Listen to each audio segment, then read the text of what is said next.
Karena takdir Allah ini jadi satu hal yang baik dari luar daerah gitu. Ini kan juga keberhasilan kelompok Mekar Sari kita tanamkan juga ke anak-anak, salah satunya ini nanti saya sampaikan juga ke Pak Kadisdik.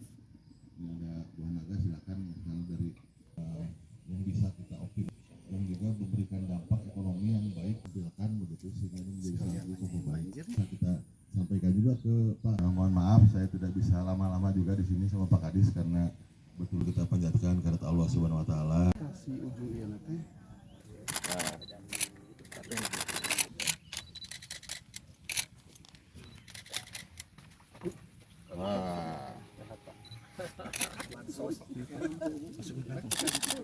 Alhamdulillah.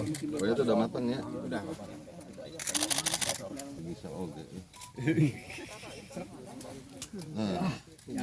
Alhamdulillah. Lulus. Organik ini Mas nggak? Organik nggak ini? Mana sebenarnya?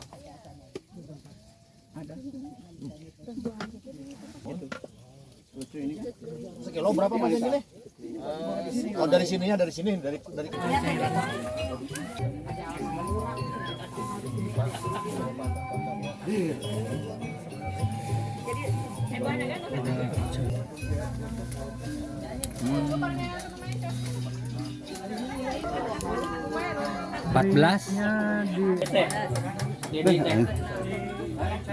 Lebih kita kan 30.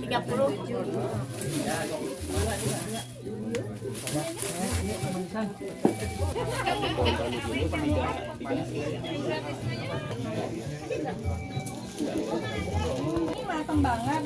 Jawa mana Mas? Ini, coba Mas. Tadi kalau yang Tasik udah di Jawa. Enggak, satu-satu bedakan Pak, mana manis mana. Pagi hari ini saya dapat undangan dari kelompok Mekarsari 2, Kelurahan Awipari, Kecamatan Ciberem untuk melaksanakan panen perdana buah naga.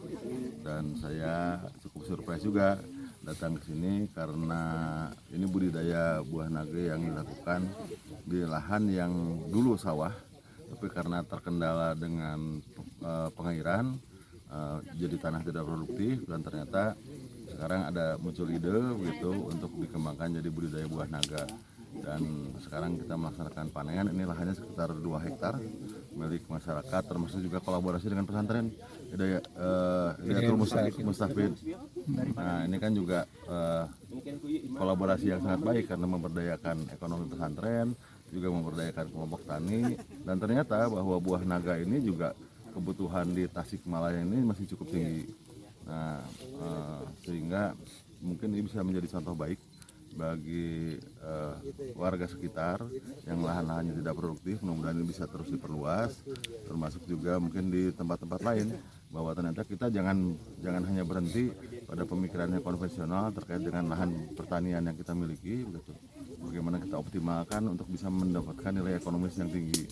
Nah, karena ya itu kayak misalnya di kawasan-kawasan tertentu di Tasikmalaya yang pengairannya kurang baik, nah kan secara konvensional hanya jadi tanam singkong, tanam ini, nah kan ternyata ada yang memiliki nilai ekonomis yang lebih tinggi gitu ya. Tinggal belajar saja ke sini, begitu. Saya juga minta tadi ke kelompok tani kalau ada yang mau belajar ke sini silakan, dan mungkin ini juga bisa kita kembangkan sebagai tempat wisata edukasi agro kan gitu ya. Di Tasikmalaya ini kan menarik begitu. Nah nanti saya sudah minta ke Pak Kadis Pertanian bagaimana kita dorong kelompok tani ini sehingga betul-betul ini bisa optimal, tidak hanya dari sektor pertaniannya tapi juga bisa jadi wisata edukasi buat anak-anak, buat wisatawan lain, jadi bisa menikmati buah naga sambil petik langsung di sini. Nah ini kan luar biasa, dan buah naganya manis, silahkan nanti dicoba. Kualitasnya bisa bersaing gitu ya? Ya bersaing, karena ternyata ini juga sudah diterima oleh supermarket di Kota Tasikmalaya. Sudah diterima oleh supermarket Kota Tasikmalaya. Jadi ya itu, dan ternyata memang permintaan pasar baik di Cikurubuk, pasar supermarket ini juga masih dipenuhi sebagian dari luar.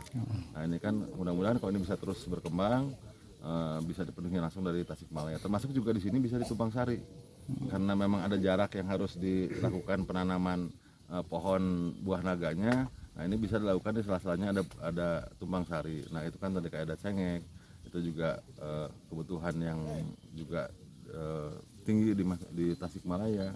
Ada jeruk gitu karena ini kan juga ide yang baik menurut saya untuk terus bisa dikembangkan. Apalagi ini posisinya di tengah kota. Jelajahi cara baru mendapatkan informasi. Download Metro TV Extend sekarang.